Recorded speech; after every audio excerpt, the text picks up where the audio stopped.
Thanks a lot, Lode, for this presentation. Hope that everyone can hear me correctly. So yes, I'll be finishing this webinar with this presentation, with this last presentation. I'm Martin Canter. I'm head of ethical artificial intelligence at Omina Technologies, and this presentation will be about how to implement fair credit scoring. So as we've already seen in the past talks, Nathalie has already considered fairness in AI from a legal perspective and also ethics from a legal perspective. Lode just finished his presentation from a philosophical point of view to really try to define what fairness actually is from different point of views and how to consider that. The purpose of this presentation here is really to go at it from a practical point of view to see how that can be implemented in practice and how that relates basically to stuff that the computer needs to do. For that, we'll first a little bit define the context and the example that we're going to consider, which is credit scoring in the first place. As has already been presented a bit in the previous talk, we're going to define a couple of fairness criteria and choose also, which one could be applicable to our use case. We're also actually going to look at the polled results that we have had from the first, from the beginning of the presentation, to see a little bit what you think would be fair in this specific context. And then finally, we're going to look at the application of those different fairness criteria in a specific use case and discuss the results. So in the practical context, fairness, of course, can range from intentional discrimination, such as, for example, redlining in bank credit loans, where certain banks just refuse to give credits for specific areas that are considered not suitable for lending. It can also be unintentional discrimination, but with direct effects, such as, for instance, in the Apple credit scoring system, where men and women basically living in the same roof in the same household would get different results, different access to credit. So that's a direct discrimination case. It can also occur with indirect discrimination. So where if you try to remove, for instance, the ethnicity, the gender, and so on, but you see that in specific areas, you can proxy that kind of information with a zip code that can lead to indirect discrimination. And what actually we all hope to obtain here in the end is a fair model with monitored fairness along the whole pipeline of the AI solution. So to define fairness and to actually try to measure fairness, first we need to know where it comes from. It can come from different sources. Whether it is from data bias. A couple of examples could be poor data quality. So if you include a lot of different data sources with high error rates, for instance, that could actually cause some discrimination problems. It can also come from just a representation bias. So like Nathalie already mentioned, if you're trying to build a facial recognition system, but only have data from pictures from white people, the system is definitely going to perform less well on other ethnicities. So that's also the kind of problem that can occur. The last example that we want to give is historical bias. For instance, let's say that you have a specific use case where you want to recruit people with specific profiles, and your only historical data that you have is data from your company, and you realize that in the end, there is a heavy bias towards white male in top positions. That is, of course, also going to affect your model itself and include a lot of discrimination in there. A different source of bias that also occurs is the model bias itself. So even though if you have correct data, if you train the model type that you choose, the way the inner working the inner working of the model itself and the way it's designed can also lead to some bias. So there, what we really want to say is that the first step towards fairness is actually awareness, to be aware of the different problems, of the different origins of the problem that can occur, and to be able to actually measure those. And that's what we're going to do in this presentation.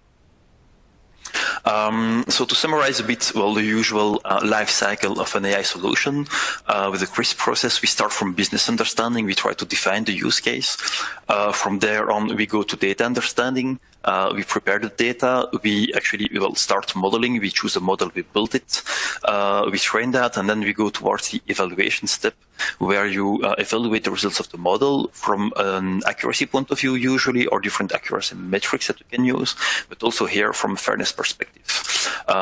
If all goes well, but that's not usually the case, you can directly go into production, but usually that process is actually iterative until you arrive at a good enough solution, which is good, well, depending on your criteria. Fairness and bias can occur at all those different steps and can be affected at all those different steps. And the ones on which we're going to concentrate here is really at the definition of fairness itself during the business understanding of the problem, and also at the evaluation step of the solution. Try to see if what you've defined, what you want to measure, what's the actual outcome and the impact on your on your system. Bias can also be mitigated at different steps, but that's a much more complex subject, which is not here going to be addressed in this presentation. So the use case that we've selected to see a little bit, to define fairness and then to see how that can be implemented in the use case, is a lending use case, and the data that we've selected is a German credit data set. So that specific data set has been produced at the late 90s. It's an open source data set accessible to everybody. So if you actually want to try it out yourself afterwards, you're free, and the code that we've used will actually be published. So for that specific use case, basically it represents a lot of people that have applied for a loan, a consumer loan, so just to buy a car, to go on holiday, for instance, to make small reparations in their home and so on. And well, they provided some information to be able to see, to assess if they're creditworthy or not. That data can be can be basically cut into different categories, whether those are liabilities. So for instance, already the number of existing credits, the credit history also, and the number of dependent people on the person who actually applies for the loan. We can also look at assets, so to try to estimate the financial capabilities of the person who is applying for the loan, whether they're renting a house or how much they have on their existing checking account or savings account, for instance. And finally, the last category is the social demographic category, where we can look at the age of the person applying, also their job, their gender, for how long they've been employed, and so on. So in practice, although we've spoken a lot about fairness before, what needs to be done here, the first step towards building a fair model, is to define the protected variables and the protected groups. That means basically, well, the variables that you want to measure fairness for, that you think, that you consider are going to be sensitive. We cannot really cover them all here, but the ones that we've selected is limited to gender. So we just want to see the difference between men and women, and to see if there is any difference there of treatment. A second stuff that we want to do also is that, as has already been defined before, what needs to be done is compare the people with a similar, well, basic background, with a similar situation. And to that, for specific fairness metric, we're going to condition those on the credit history, so to know whether they have the same history, whether they've been able to pay back their loan in the past or not. So that's going to be discrimination criteria, well, actually conditional criteria for us to compare comparable items and people. So if you, well, this is basically the poll that you've all been asked to answer at the beginning of this webinar. And those are basically three different definitions of fairness in practice. How can we actually define those? The first one is disparate impact. So this specific fairness metric is actually one which is enforced in the United States as a reference, and basically boils down to comparing two different groups here, men and women, and you want them to have a similar approval rate inside their group amongst all the loans that have been applied to that group. So we're going to see them working afterwards, but basically you want to make sure that for a certain amount of applied loans for women, they get the similar approval rate as for men. All right. The second one is the equal opportunity, which has already been a little bit presented by Lode in the previous talk. So basically, you want to make sure that the approval rate, again, is going to be similar, but this time only for people who are actually able to pay back their loan, who have been historically proven to be good lenders. So that's really what we want to focus on for equal opportunity. And the last one is then called conditional demographic parity. And here the focus is on basically the proportional representation of a specific group amongst the population regarding the rejection rates and the acceptance rates. So you want those rates actually to be comparable amongst the population. If I remember correctly, I think that the results of the poll were basically about 17%, 18% for the disparate impact measure, 50% for equal opportunity, and 30% for conditional demographic disparity. So this is actually a good example of why defining fairness and implementing it is very difficult. It's because, well, depending on your estimation of the use case, what can be done, what should not be done, and so on, it's really highly context dependent, and it can actually give you different results.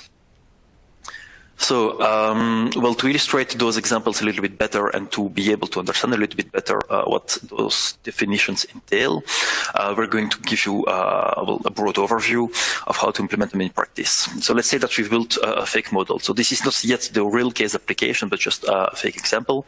That model wants to predict lending, well, loan applications for men and women.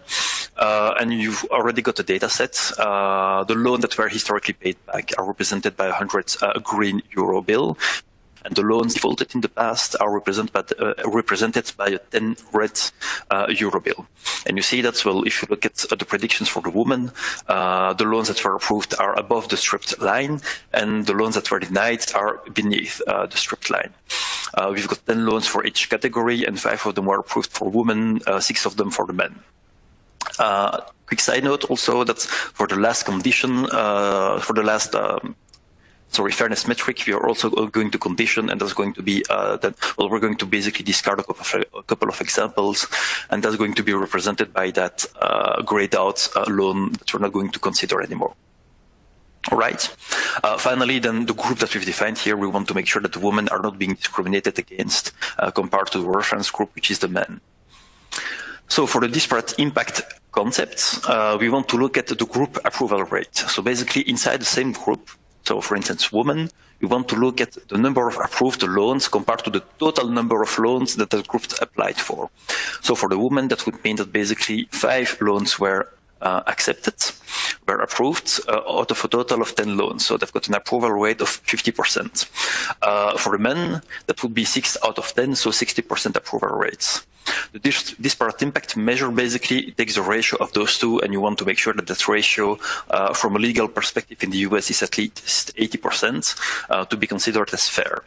However, as we've already said in the past, context is highly dependent here. If you take exactly the same use case, but you consider that, for example, for the gap wage, a 17% gap wage between men and women would actually be considered as unfair by most European population.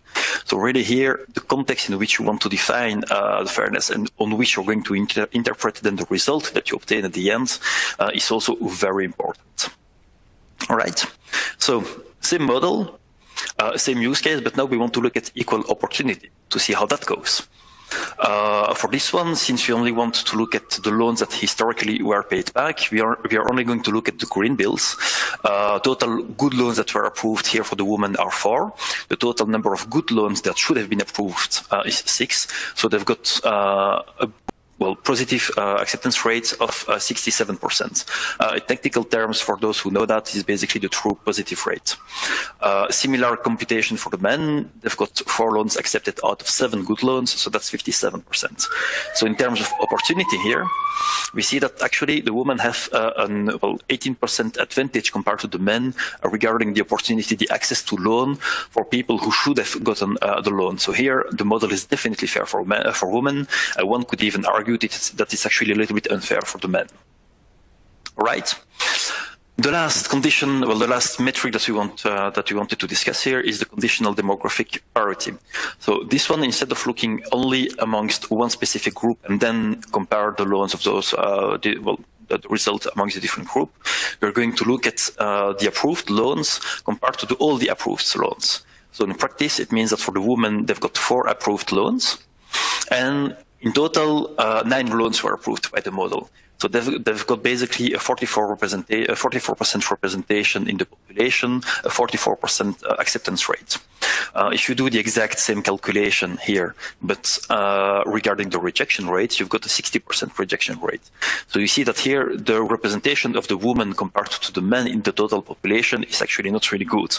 That they get more loans rejected compared to their representation and less loans accepted. So this model would then be deemed unfair with regards to this criteria. So that's where, that's basically a quick coverage of the different fairness metrics that we want to discuss here. If you look at a classic machine learning pipeline, the ones for which we are going to publish the code afterwards that we've used, basically what we took is from the use case definition. So that German credit dataset is the dataset that we've taken. We want to predict loans application to see how that goes. And we've taken basically that raw dataset, pre-processed it a bit, but just a little bit. It's not really complex, just some basic mapping. We've taken that dataset and split it between a training set and a testing set. So really to train the model on specific part of the data and then prove that the model results are actually quite good and are coherent and consistent over time with the testing datasets. And the model that we've chosen is a cat boost model. In technical terms, it's basically some kind of boosted decision tree. The particularity of this model is that it's able to actually also be optimized compared to a specific error matrix, which we are using here and which is defined already by the use case. Basically, it means that, you're going to penalize the errors that the model is doing. Specifically, if the model is making a prediction that the loan should be given, but that person is actually going to default on that loan, we're going to penalize it with a factor of 1, because we're going to lose some money, but it's, could be bad, but not too bad. But specifically, we want to make sure that the model is actually going to be performing quite well on the good use cases. So if it predicts that we should not give a loan, but that the person was actually going to give us all the money back, then we give it a penalty of 5, because that's basically a pure benefit which is completely ignored by the model. So we want to penalize that. For this specific pipeline, then the basic accuracy metric that we obtain at the end, with regards also to that error matrix, is 75%. So it's not really the best. We could have done better, but this is what we produced quickly with simple results. Now, if you want to consider now the fairness in this whole pipeline, this is what should actually be done. Fairness, as we've said already, you want first to define the metric that you're going to use. That's going to be use case dependent, context dependent. As the two previous presenters already talked about, really that needs to be done in the beginning when defining the use case, and it's a constraint design constraint that you need to consider. The second part is then to look at the protected variables, as we've done. So here for this specific use case, we've protected the gender variable, and you need also to define the protected groups. In this specific use case, we've only got men and women. The protected group is women. Let's say that you've got a use case where you have different ethnicities, then you could look at all the different minorities represented in the data set. All right. Second step is then to make sure that all those protected variables and groups are well defined in a dataset, that you know about them, the distribution and so on, and that you look at them. And finally, once you've obtained the model at the end, what you want to make sure also is that you monitor the fairness and that you look and interpret the results of the fairness that you obtain, and that you can understand exactly what's going on. So here, for this specific use case, applying all that pipeline to the German credit datasets, this is basically what we've obtained. So looking at the disparate impact metric, we've obtained an approval rate of 44% for the females and 47% for the males. The ratio in between those is basically 92%. So here, compared to that US threshold of 80%, the model would be deemed fair. In the European context, that's still to be discussed and to be defined to make sure that it's fair enough. Regarding equal opportunity, so making sure that there is a good approval rate amongst the people that should have gotten a loan, that could pay back the loan. We see that the approval rates for females are 58% and for males close to 60%. So they're really comparable, 97% comparable ratio between the two. So there we deem that the model is actually pretty fair. We're very close to the perfect result of complete equivalence. Finally, the last metric that we considered in this specific use case then is the conditional demographic parity. So here, looking at men and women and comparing them, we also want to make sure that we're looking at men that have a good credit history. So basically that if either existing credits, but that has already always been paid back. Same for women. Second category would be then to look at the people that don't have any existing credit anymore and that have been able to pay back past credits. And the last category that we want to look at are people that have either critical account or that have already existing credits at different banks. So for that, there was some information lacking. And we see that in the end, for the women, they've got an acceptance ratio of 37% for the first condition and a rejection ratio of 28%, close to 29%. So the ratio there is actually quite good, 106%. So the model would definitely be deemed fair for the woman there. Second use case, well, second group that we're looking at is no existing credit. Everything has been paid back in the past. And you see that in the end here, the women actually get a better representation amongst the acceptance rates compared to the rejection rate. So they've got a better representation of the population for this specific context of 116% in the end. And one could even say that it's a little bit unfair for the men for that specific group. Finally, if you look at the last condition that we've considered, so other credit already existing at other banks, we see that here, however, the women are actually being discriminated quite a lot. They've got a 27% acceptance rate, compared to a close to 38% rejection rate. So there you see that the ratio between those is actually only 72%, and that they've got basically a heavy bias against them, and that the model is really unfair to them. The last metric that we provide you with is the total conditional demographic parity, so taking the proportional average of the representation of the woman in all those groups together. To make sure that you also get a broad picture of group per group comparison and what's the average of that. And we see that in the end, that average boils down to a 92% ratio. So strictly speaking, it's unfair, but how unfair is that? That's basically, for you to estimate for the people who are, for the business users to estimate.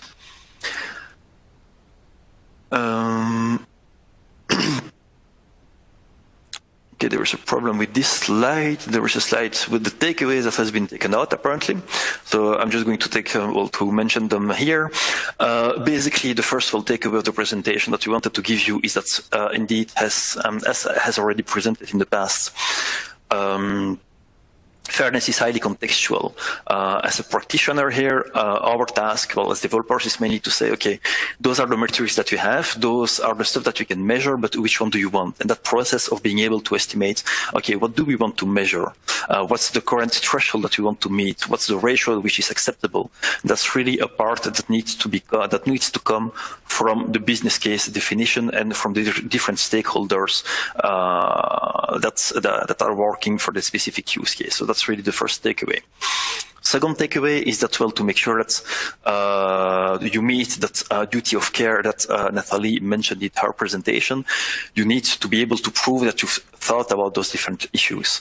So really thinking them from scratch, from start, when designing the use case as a constraint, that's also really something which is important, so that you can prove that you've taken notes about that, and even if you miss something, that you've made your best efforts, produce the best effort to make sure to not miss anything.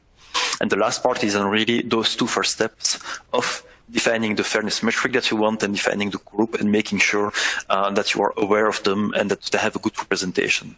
Of course, then what you want to go for after is mitigation, but that's probably going to be a subject of a different presentation. So thanks a lot for your attention. I hope that